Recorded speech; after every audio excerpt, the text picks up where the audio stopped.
Hi കൂട്ടുകാരെ, ഇന്ന് ഞാൻ നിങ്ങളെ പരിചയപ്പെടുത്തുന്നത് ഹൈദരാബാദി ചിക്കൻ ദം ബിരിയാണിൻ്റെ റെസിപ്പാണ്. അതിന് 2-3 കഷ്ണം ഇഞ്ചി എടുത്തിട്ടുണ്ട്, ഒരു 15 അല്ലി വെള്ളുള്ളി, കുറച്ച് കറിവേപ്പില, 1/4 ടീസ്പൂൺ മഞ്ഞൾപ്പൊടി, 1 ടീസ്പൂൺ മുളക് പൊടി എടുത്തിട്ടുണ്ട്. മുളക് പൊടി കാശ്മീരി മുളകും സാധാ മുളകും ഒരുമിച്ച് പൊടിച്ചതാണ് ഞാൻ.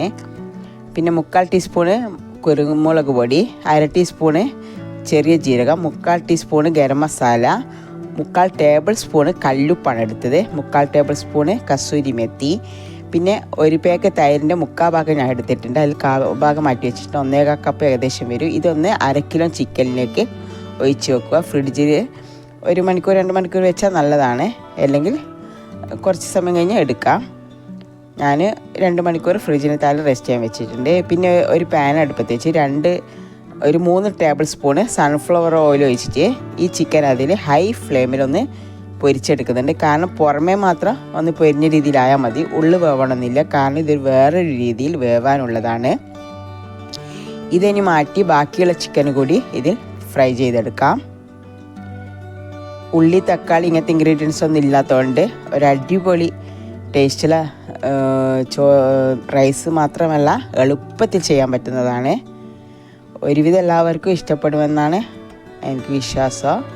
ഇനി ഈ ഒരു ചെമ്പ് അടുപ്പത്ത് വെച്ച് അതിൽ ഈ പൊരിച്ച ഓയിൽ അതിലേക്ക് മാറ്റി അതിൽ തന്നെ ഒരു കറുവപ്പട്ട, 1 ഏലക്കായ്, 3 കറാമ്പ് ഇവ ഇട്ട് ചെറുതായി പൊട്ടിയതിന് ശേഷം ഈ ചിക്കൻ ഒന്ന് നിരത്തി വെച്ച് കൊടുക്കാം.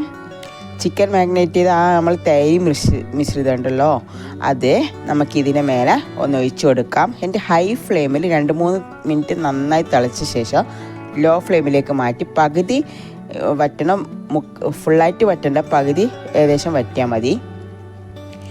അത് വേവുമ്പോഴേക്ക് നമുക്ക് റൈസിൻ്റെ പണി നോക്കാം.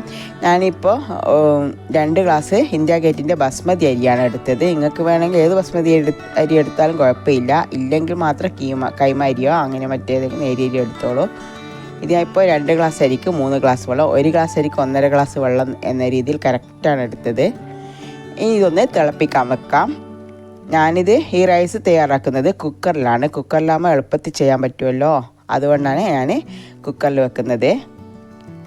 ഇത് ഏകദേശം തിളച്ച് വന്നിട്ടുണ്ട്. ഇനി നമുക്ക് കുക്കർ അടുപ്പത്ത് വെച്ച് കുക്കർ ചൂടായി കഴിഞ്ഞാൽ അതിൽ 1.5 ടേബിൾ സ്പൂണ് സൺഫ്ലവർ ഓയിൽ ഒഴിച്ച് 1 ടേബിൾ സ്പൂണ് RKG ഗീ അല്ലെങ്കിൽ മിൽമ ഗീ ഏതെങ്കിലും ഒന്ന് എടുക്കുക. പിന്നെ ഒരു ഓനിയൻ, ഒരു ഉള്ളി നേരിയതായി കട്ട് ചെയ്തത് അതൊന്ന് ഫ്രൈ ചെയ്തെടുക്കുന്നുണ്ട്. അതിൻ്റെ കൂടെ തന്നെ അത് ഏകദേശം ഫ്രൈ ആയി വരുമ്പോൾക്ക് കാഷ്യൂ നട്ടും ഉണക്കമുന്തിരി, കിസ്മിസ് അതും കൂടി ചേർത്തിട്ടുണ്ട്. അത് കുറച്ച് കൂടുതൽ ചേർത്തിട്ടുണ്ട്, ഈ വീഡിയോയിൽ വിട്ടുപോയതാണ്, സോറി. ഇത് ഈ റൈസിന് ഈ പൊരിച്ച സംഭവങ്ങൾ കുറച്ച് കൂടുതലുണ്ടാകാൻ അടിപൊളി ടേസ്റ്റ്. ഇതൊന്ന് 1/4 ഭാഗം ഇതിൽ നിന്ന് വേറെ തന്നെ മാറ്റി വെച്ച് 3/4 ഭാഗം അവിടെ വെക്കണം. ഇനി ഈ ഓയിലിൽ തന്നെ ഈ എണ്ണയിൽ തന്നെ ഒരു കറുവപ്പട്ട, 1 ഏലക്കായ്, 3 കറാമ്പ് ഇട്ട് അത് പൊട്ടിയ ശേഷം നമ്മൾ നേരത്തെ കഴുകി വാർത്തി വെച്ച അരി ഒന്ന് ഇതിലിട്ട് നന്നായി വറുത്തെടുക്കാം. ഒരു 3/4 ടേബിൾ സ്പൂണ് കല്ലുപ്പാണ് ഞാൻ ഇതിൽ ചേർത്തത്. നന്നായി വറുത്ത ശേഷം നമ്മളെ നേരത്തെ തിളക്കാൻ വെച്ച് തിളച്ച വെള്ളം അത് ഇതിൽ ആഡ് ചെയ്യാം.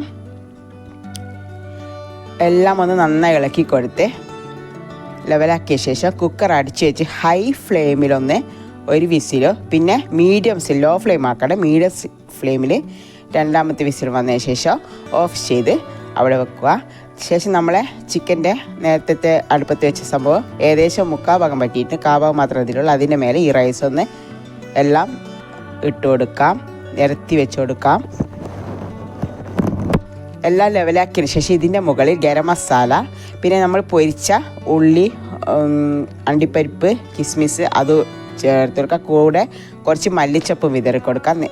പൊരിച്ച സംഭവങ്ങളും കുറച്ച് മല്ലിച്ചപ്പ് വേറെ തന്നെ മാറ്റി വെക്കണം, കാരണം ഇത് ലാസ്റ്റ് ഒന്നും കൂടി എല്ലാം മിശ്രിതാക്കി ഇളക്കിയതിന് ശേഷം ഒന്നും കൂടി കുറച്ച് ഇടണം. പിന്നെ ചാർക്കോൾ ഞാൻ വെച്ചിട്ട് നിങ്ങൾക്ക് വേണേൽ യൂസ് ചെയ്യാം, വേണ്ട സ്കിപ്പ് ചെയ്യാം. നല്ല രുചിയാണ്, എളുപ്പത്തിൽ ചെയ്യാൻ പറ്റുന്നതാണ്. ഇഷ്ടപ്പെട്ടെങ്കിൽ എല്ലാവരും ഒന്ന് സപ്പോർട്ട് ചെയ്യണേ. പിന്നെ ഇനി ഇത് നന്നായി എല്ലാവിധം ഒരുപോലെ അത് വിധത്തിൽ റൈസ് ഒന്ന് പൊടിഞ്ഞു പോകാത്ത രീതിയിൽ ഒന്ന് നന്നായി മറിച്ചിട്ട് കൊടുക്കുക. എല്ലാ ഭാഗത്തും ഒരുപോലെ മസാല എത്തുന്ന വിധത്തിൽ